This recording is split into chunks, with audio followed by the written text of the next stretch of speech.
Welcome back to another technical deep dive here in the debug zone. Today we're tackling a big question and breaking it down with insights from other users. Hopefully this clears up some misconceptions and helps you get the answer you need. So buckle up, stay a little curious, and let's jump right in.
And that's a wrap.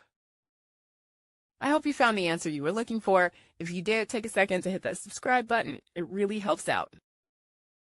And let me know in the comments which solution worked best for you. See you next time in the debug zone.